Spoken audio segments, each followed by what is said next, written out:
வணக்கம் அன்பு நண்பர்களே, மீண்டும் சந்திப்பதில் மகிழ்ச்சி. விஜய் அரசியலுக்கு வர்றதுனால யாருக்கு பாதிப்பு அப்படிங்கிறத நிறைய டிஸ்கஷன்ஸ் போயிட்டுருக்கு. நான் முன்னாடியே சொன்ன மாதிரி 2026 தேர்தல் கிட்டத்தட்ட 5 முனை போட்டியாக தமிழகத்தில் நடக்கும். ஒன்று திமுக கூட்டணி, இன்னொன்று அதிமுக கூட்டணி, இன்னொன்று நாம் தமிழர் கட்சி, இன்னொன்று பாஜக, கடைசியாக விஜய். இவங்க தான் இந்த 5 முகங்களும் தேர்தலில் போட்டியிடுவாங்க. இதில் யாருக்கு யார் கூட கூட்டணி வரக்கூடிய வாய்ப்புகள் இருக்குது அப்படின்னா, அண்ணாமலை அவர்கள் முதல்வர் வேட்பாளராக இருக்கிறதுனால அவரை முதல்வர் வேட்பாளராக ஏற்றுக்கிறவங்க அந்த கூட்டணிக்கு போகிறதுக்கான வாய்ப்புகள் இருக்குது. அதே மாதிரி நாம் தமிழர் கட்சி சீமான் அவர்களும் தொடர்ந்து ஏறுமுகத்தில் தன்னுடைய வாக்கு வங்கியை அதிகரிச்சிட்ருக்கிறதுனால அவரும் யார் கூடயும் கூட்டணி வைக்க மாட்டார். திமுகவை பொறுத்த வரைக்கும் கூட்டணி இல்லாமல் அவங்க தேர்தலை சந்திக்கவே மாட்டாங்க. அதற்கான தைரியம் அந்த கட்சிக்கு கிடையாது, அதற்கான பலமும் அந்த கட்சிக்கு கிடையாது. அதனால் இந்த கூட்டணி, இப்போ இருக்கிற கூட்டணியை அப்படியே ஒருங்கிணைத்து வச்சுக்கணும், இன்டாக்டாக வச்சுக்கணும் அப்படிங்கிறது தான் அவங்களுடைய எண்ணமாக இருக்கும். மேபி இந்த கூட்டணியிலேருந்து சில கட்சிகள் அதிமுக கூட்டணிக்கு போகிறதுக்கான வாய்ப்புகள் இருக்குது. அதுக்கப்புறம் அதிமுக கூட்டணியை பொறுத்த வரைக்கும் இந்த 2024 தேர்தலில் அவங்களுக்கு எந்த கூட்டணி கட்சியும் வரலை அப்படின்னாலுமே 2026 அதற்கான வாய்ப்புகள் இருக்குது. ஏன்னா நிறைய சீட் கொடுக்கலாம், நிறைய பணம் செலவு பண்ணலாம் அப்படிங்கிற போது அதற்காக சில கட்சிகள் அவங்களோட சேர்கிறதுக்கான வாய்ப்புகள் இருக்குது.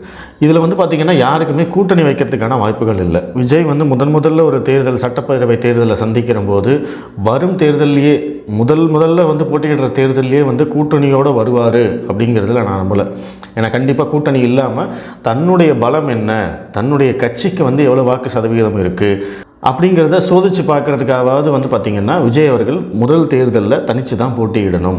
அதுக்கு அவருக்கு வேறு ஆப்ஷனே கிடையாது. ஸோ அதனால் இந்த 5 முனை போட்டிங்கிறது கன்ஃபார்மாக இருக்கும். அப்போது விஜய் யாருடைய வாக்குகளை சேதப்படுத்துவார் அப்படிங்கிற அடுத்த கேள்வி வருது. இந்த பக்கம் உதயநிதி ஸ்டாலின், அந்த பக்கம் எடப்பாடி பழனிசாமி, அண்ணாமலை, நாம் தமிழர், விஜய், இப்போ 5 பேர் இருக்காங்க அப்படிங்கிறபோது இருக்கிறது 100 ஓட்டு தான். அதுலேயும் ஒரு 70 பேர் தான் ஓட்டு போடுவான். அந்த 70 பேர்த்தில் தான் இவங்க எல்லாருமே பிரிச்சுக்கணும். அப்போ அந்த 70 பேர்த்தில் ஏற்கனவே இங்கே நிறைய பேர் பிரித்து எடுத்துகிட்டு இருக்காங்க, சரிதானே? அப்போது மறுபடியும் விஜய் இன்னொருத்தர் வராரு அப்படின்னா அவரும் இந்த இப்போ இருக்கிற அந்த 70 பேர்த்துலேருந்து தான் பார்த்திங்க அப்படின்னா அவர் தன்னுடைய ஓட்டை எடுக்கணும். அப்போ கண்டிப்பாக யாருக்காவது ஒருத்தருக்கு சேதாரமாகும், ஒருத்தருக்கோ 2 பேருக்கோ கண்டிப்பாக சேதாரமாகும்.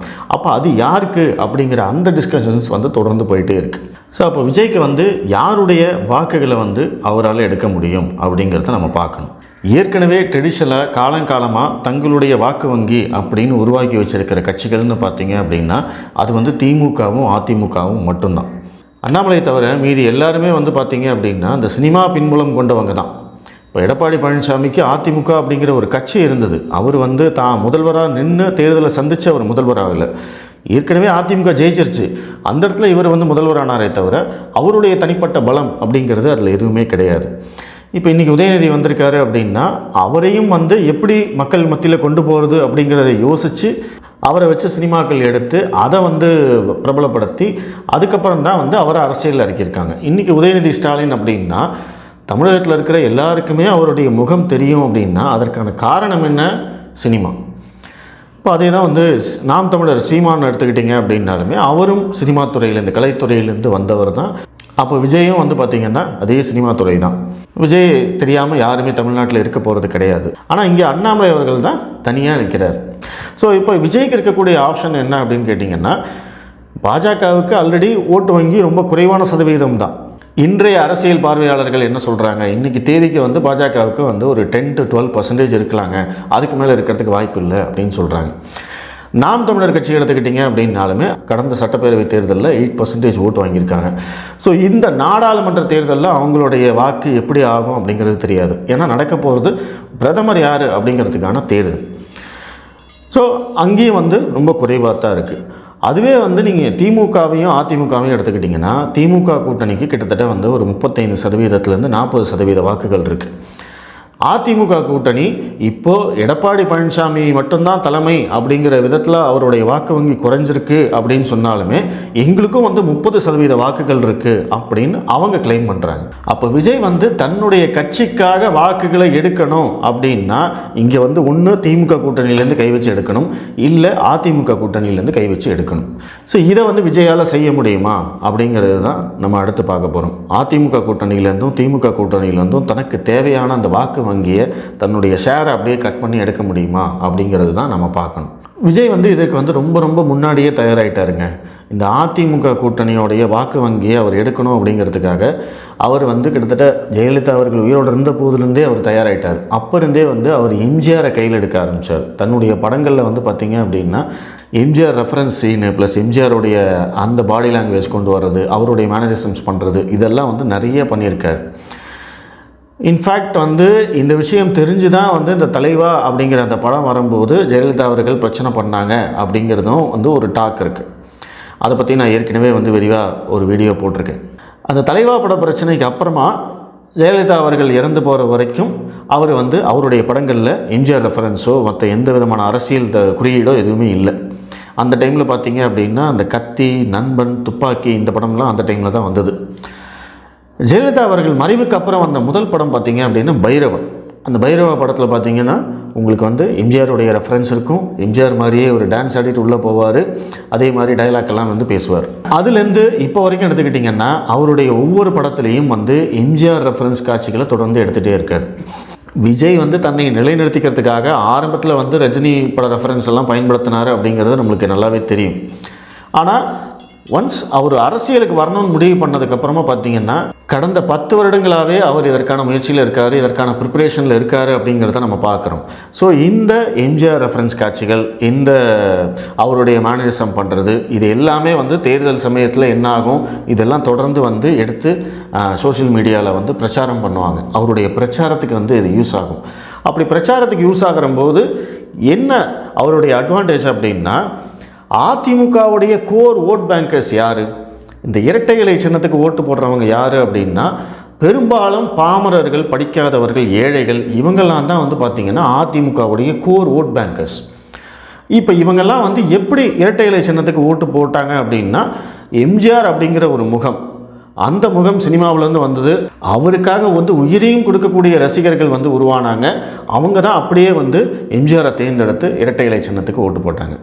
அதே மாதிரி எம்ஜிஆருக்கு அப்புறம் ஜெயலலிதா அப்படிங்கிற முகம், அவங்களும் சினிமாவில் வந்து வந்தாங்க. ஜெயலலிதா அவர்கள் எம்ஜிஆர் கொடுத்த அந்த அடித்தளத்தை பயன்படுத்தி வந்தாலுமே அதற்கு பிறகு அவர் ஒரு தைரியமான பெண்மணி அப்படிங்கிற அந்த ஒரு ஸ்டாண்டில் வந்து பார்த்திங்கன்னா தமிழகத்தில் ஒட்டுமொத்த பெண்களுடைய வாக்குகளையும் வந்து அவர் எடுத்துகிட்டு போனார். பெரும்பாலும் ஒரு 80% பெண்கள் பார்த்திங்க அப்படின்னா என்ன தான் பண்ணாலும் ஜெயலலிதா அவர்களுக்கு தான் ஓட்டு போடுவோம் அப்படிங்கிற ஒரு மனநிலையில் இருந்தது கண்கூட நம்ம பார்த்துருக்கோம். இன்றைக்கி எம்ஜிஆர் இல்லை, ஜெயலலிதா இல்லை, அதற்கு பிறகு வந்து கட்சி இன்றைக்கி நிறையா உடைஞ்சு எடப்பாடி பழனிசாமி அப்படிங்கிற ஒரு ஆளுமைக்கிட்ட வந்திருக்கு. அவர் வந்து தன்னை ஒரு ஆளுமையாக, தன்னை வந்து ஒரு முதல்வர் வேட்பாளராக நிலைநிறுத்திக்கிறார்.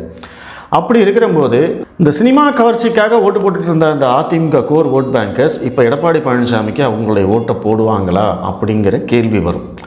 சரி, ஒருவேளை எல்லாரும் இரட்டை இலை சின்னத்துக்கு தாங்க நம்ம ஓட்டு போட்டோம், அதுக்கே போட்டுடலாம் அப்படின்னு சொன்னாலுமே அந்த இடத்துல தான் மறுபடியும் சினிமாவிலேருந்து ஒருத்தர் வந்து நிற்கிறார்.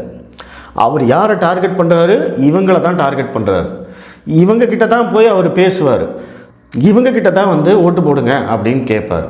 ஸோ அப்போ ஏற்கனவே வந்து சினிமா கவர்ச்சிக்காக ஓட்டு போட்டவங்க ஸோ இந்த டைமில் அவங்களுடைய லாயல்ட்டியை விஜய் பக்கம் திருப்புறதுக்கான வாய்ப்புகள் இருக்குது. அதற்கு மிக முக்கியமான காரணம் விஜய் வந்து ஒரு சினிமாவிலேருந்து வந்திருக்காரு அப்படிங்கிறது. அந்த சினிமா கவர்ச்சி வந்து அவருக்கு மிகப்பெரிய அளவில் பயன்படும். கண்டிப்பாக இதை தான் பண்ண போகிறாரு விஜய் அப்படிங்கிறதுக்கு தான் நான் முன்னாடியே சொன்னேன். அவருடைய படங்களில் எம்ஜிஆர் ரெஃபரன்ஸ் காட்சிகள் எத்தனையோ இருக்குது, நீங்கள் எடுத்து பாருங்கள்.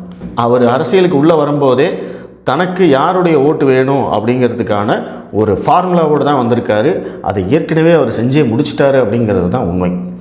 அப்போ நீங்கள் விஜய் அரசியலுக்கு உள்ளே வந்தார் அப்படின்னா அதில் மிகப்பெரிய அளவில் பாதிக்கப்பட போகிறது அதிமுகவுடைய கோர் ஓட் பேங்க் தான். அடுத்து இரண்டாவது வந்து பார்த்திங்க அப்படின்னா திமுக கிட்டேருந்து நம்ம என்ன எடுக்க முடியும்? திமுக வந்து இவங்க என்ன சொல்கிறாங்க, இன்றைக்கி வந்து பாஜக எதிர்ப்பு அப்படிங்கிற ஒரு விஷயத்தில் தான் வந்து திமுக இருக்குது. விஜயும் வந்து பார்த்திங்கன்னா கண்டிப்பாக அந்த பாஜக எதிர்ப்பு தான் பண்ணுவார், அதைத்தான் பண்ணி ஆகணும் அப்படிங்கிறது ஒரு நிலைமை இருக்குது. ஏன்னா அவர் வந்து ஒரு சிறுபான்மையினர் சமூகத்தை சேர்ந்தவர் தான்.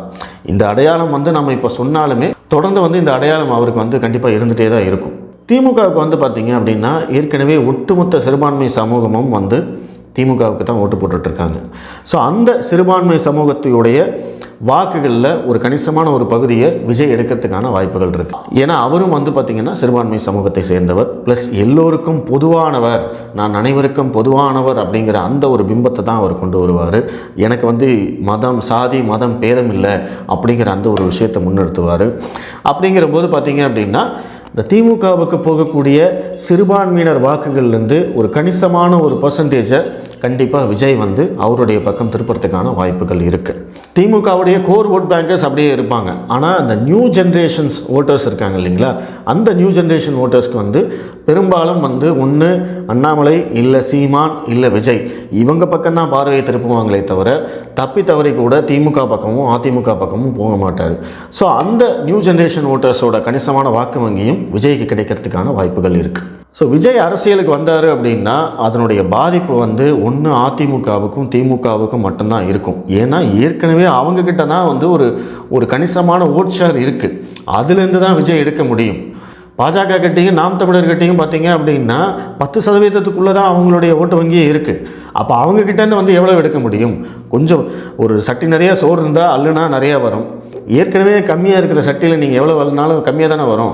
அப்போ சட்டி நிறையா சோறு இருக்கிற இடம் எது அப்படின்னா அதிமுகவும் திமுகவும் மட்டும்தான். ஸோ அங்கே கை விட்டால் உங்களுக்கு எவ்வளோ வேணாலும் கிடைக்கலாம் அப்படிங்கிறது தான் வந்து நிலைமை.